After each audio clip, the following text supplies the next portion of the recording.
नमस्कार प्रेक्षकांनो. ठरलं तर मग या मालिकेच्या आजच्या भागामध्ये काय घडलं हे आपण पाहूयात. प्रतिमा सांगते की सायली, अगं प्रिया अगोदर असंच करायची, म्हणजे मला काही काही गोष्टी आठवायच्या, पण तरीसुद्धा ती असं जाणून द्यायची की मला काहीच आठवत नाही आहे. आणि आता बघ ना, ती अश्विनसोबतसुद्धा हे असंच करते आहे. तेव्हा अर्जुन आणि सायली प्रतिमाची समजूत काढतात. आता प्रतिमा तिथून निघून जाते. इकडे अस्मिता बाळाला घेऊन गार्डनमध्ये फेऱ्या मारत असते. चैतन्य येतो आणि दोघांमध्ये छान गप्पा गोष्टी रंगतात. तेव्हा चैतन्य अस्मिताला सांगत असतो की तुला फक्त बाळासाठी जगायचं आहे. बाळसोबत असताना तुला कोणाचीही गरज नाही आहे. एवढी एकच गोष्ट तू लक्षात ठेव. आता त्यांचं हे बोलणं सगळं सचिन ऐकत असतो. तो बाहेर जाताना तिला सांगतो की मी बाहेर चाललो आहे, पण अस्मिता त्याच्याकडे न पाहताच होकार देते. आता इकडे अर्जुन आणि सायली दोघेही प्रियाच्या वागण्याबद्दल चर्चा करत असतात. तितक्यात जयेशचा त्यांना फोन येतो आणि जयेश सांगतो की शांता मावशी खूप आग्रह करतायत की त्यांना त्यांच्या घरी जायचं आहे. तेव्हा अर्जुन आणि सायली त्यांची समजूत काढतात, पण शांता मावशी म्हणतात की माझं घराचं छप्परच नाही राहिलं तर मी कसं काय जगणार आहे. आत्ता एक मी तुमच्या घरामध्ये राहते, पण कधी ना कधीतरी मला घरामध्ये माझ्या जावंच लागेल ना. हवं तर मी रात्री गुपचूप जाते, कागदपत्र त्या साहेबांना दाखवते. मग अर्जुन सायलीसुद्धा त्याच्या या हट्टापुढे काही बोलू शकत नाही. पण ते जयेशला सांगतात की जयेश दादा, तुम्ही त्यांच्यासोबत राहा आणि त्यांना घेऊन पुन्हा ठिकाणावरती या आणि वेळोवेळी मला अपडेटसुद्धा देत राहा. तेव्हा जयेश हो असं म्हणतो. आता इकडे प्रियाचं मात्र वेगळंच काहीतरी चालू असतं. अश्विन आल्यानंतर ती मुद्दाम अश्विनच्या जवळीक साधते.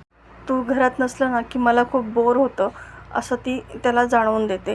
तेव्हा अश्विन म्हणतो, अगं डॉक्टरांची नोकरी अशीच असते ना, मग हा विचार तू लग्न अगोदर करायला हवा होतास ना. डॉक्टरांचं लाईफ हे असंच असतं बघ. तन्वी म्हणते, अश्विन असंही तुला नाईट ड्युटी आहे ना, मग मी माझ्या मैत्रिणीकडे जाऊ का. ती सारिका, ती आजारी असल्यामुळे ती येऊ शकत नाही ना, मग एक दिवस तेवढीच मला तिची सोबत होईल. अश्विन तिला जा म्हणतो, पण तन्वी म्हणते, अरे पण एक प्रॉब्लेम होता. घरातल्यांना जर सांगितलं ना की मी मैत्रिणीकडे जाते तर ते नको नको ते प्रश्न विचारतील. त्यापेक्षा तू असं सांगशील का की आपण दोघे सोबत बाहेर जातोय म्हणून. आता हा भोळा अश्विन त्या गोष्टीला सुद्धा तयार होतो आणि तो घरातल्यांना सांगून जातो की आम्ही दोघेही सोबत बाहेर जातोय. आता इकडे वकिलांकडे सचिन मास्क लावून येतो आणि त्यांना चांगलाच धमकावतो. तेव्हा वकील म्हणतो, अहो मी शिकरे साहेबांचं वकीलपत्र घेतलं आहे ना, थोडं थांबा, 8 दिवसाच्या आत मी त्यांना बाहेर काढतो बघा. असंही त्यांच्यावरती फक्त खुनाचा आरोप आहे, तो सिद्ध झालेला नाही आहे. आपण असं सांगू शकतो की खून करण्यासाठी, हे सगळं करण्यासाठी नागराज किल्लेदार यांनीच त्यांना सांगितलं होतं. हा मुद्दा उचलून धरून आपण शिकरे साहेबांना नक्कीच सोडवू शकतो. तेव्हा सचिन म्हणतो, चांगलं डोकं चालतंय तुमचं, असंच डोकं चालवत राहा आणि लवकरात लवकर माझं काम करा, नाहीतर माहिती आहे ना तुम्हाला तुमच्या मुलीचं काय होईल ते. आता इकडे कल्पनाकडून कळतं की अश्विन आणि तन्वी सोबत बाहेर गेलेले आहेत. तेव्हा अर्जुन सायलीसुद्धा कल्पनाची परवानगी घेतात की आम्हालाही आईस्क्रीम खाण्यासाठी बाहेर जाऊ देत. आता दोघेही हट्ट करतात म्हणून त्या दोघांनाही बाहेर जायची परवानगी मिळते. तितक्यात जयेशचा मेसेज येतो की ते दोघेही शांता मावशींच्या घरी पोहोचले आहेत. आता इकडे सचिन आणि अस्मिता दोघेही बसलेले असतात. त्यावेळेस सचिन नोकरी लागल्याच्या खुशीमध्ये पेस्ट्री घेऊन येतो आणि आपण दोघे मिळून कट करू असं म्हणतो. तो बाळाला घेऊन बाळाशी छान गप्पाही मारू लागतो. पण अस्मिताला हे सगळं नाटक वाटत असतं आणि ती, तुला कुठल्या कंपनीमध्ये जॉब लागला आहे, तुझं जॉब प्रोफाईल काय आहे, असे वेगवेगळे प्रश्न त्याला विचारू लागते. पण सचिनला या सगळ्या प्रश्नांचे उत्तरं देणं जड जात असतं आणि तो वरवरची उत्तरं देतो. ही सगळी उत्तरं खोटी आहेत हे सुद्धा अस्मिताला कळत असतं, कारण उत्तर देताना तो खूपच गडबडलेला असतो आणि अस्मिता त्याचं हे बोलणं सगळं हेरते आणि तिला कुठेतरी मनामध्ये वाटतं की सचिन पुन्हा त्या साक्षीच्या संपर्कामध्ये आहे. आता सचिनलाही प्रश्न पडतो की ही अस्मिता माझ्यापासून दूर जाऊन चालणार नाही, कारण काही झालं तरी अस्मिताचा पैसा मला लागणारच आहे, त्यामुळे अस्मिता ही माझ्या आयुष्यात हवी आहे. आता तो वरवर गोड बोलतो आणि स्वतःच केक कट करतो. इकडे अर्जुन आणि सायली दोघेही आईस्क्रीम खाण्यासाठी बाहेर आलेले असतात. दोघांमध्येही छान गप्पा रंगतात. आईस्क्रीम कोणाचं छान याच्यावरून त्यांच्यामध्ये गोड भांडणंसुद्धा होतं. तितक्यात अर्जुन जयेशला कॉल करून विचारतो, पण जयेशचा आवाज पूर्णपणे बदललेला असतो. अर्जुन त्याचं कारणही विचारतो, पण तो म्हणतो की घर बंद होतं ना, धुळीमुळे जरा खोकला येतोय. आता दोघेही छान आईस्क्रीम एन्जॉय करतात आणि घरी जाण्यासाठी निघतात. आता इकडे प्रियाची नाटकं मात्र सुरूच असतात. तिने आदिराजला पूर्णपणे जाळ्यामध्ये ओढवलेलं असतं आणि आदिराजच्या जाळ्यामध्ये प्रिया चांगलीच अडकलेली असते. आदिराज म्हणतो, प्रिया, मला ना तुझ्यापासून लांब राहवतच नाही आहे.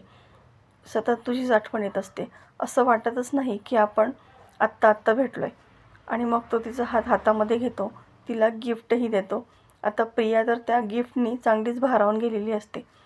पण जेव्हा आदिराजचा हात हातामध्ये घेतो तेव्हा तिच्या हाताला रक्त लागलेलं असतं आणि ती सांगते की भाजी कापताना लागलं. आदिराज तिला घरी सोडवायचं म्हणतो, तेव्हा तन्वी म्हणते, अरे नको, म्हणजे कसं आहे ना, आज माझे बाबा ज्यांच्याकडे कामाला आहेत ना, त्यांची मी गाडी घेऊन आली आहे. त्यांचा ड्रायव्हरही फ्री होता ना, त्याच्यामुळे मी ड्रायव्हरकडून चावी घेऊन आली आहे.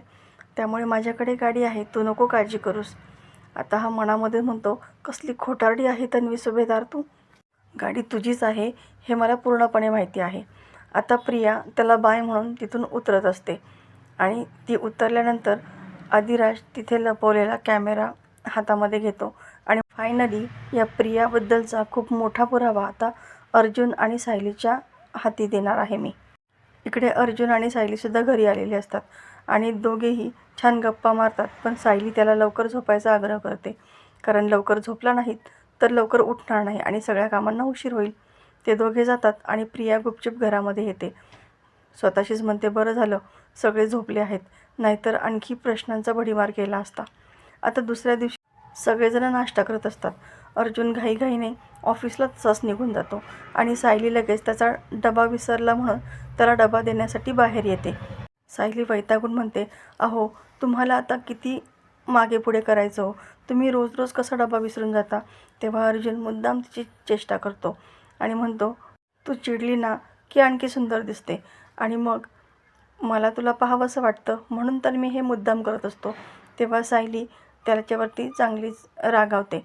आता अर्जुन जाताना तिला फ्लाइंग किस देतो आणि तिलाही हट्ट करतो की तूही मला फ्लाइंग किस द्यावं, पण आपण बाहेर आहोत म्हणून ती जरा टाळाटाळ करते. आणि अर्जुन म्हणतो, बाहेर जाताना नवऱ्याला जर फ्लाइंग किस दिला नाही ना तर मग नवरा खूप लांब दूर निघून जातो बरं का. आता असं म्हटल्यानंतर सायली लगेच त्याला खूप सारे फ्लाइंग किस देते आणि तो आनंदाने तिथून निघून जातो. तर प्रेक्षकांनो, येणाऱ्या भागामध्ये खूप मोठा ट्विस्ट आपल्याला पाहायला मिळणार आहे.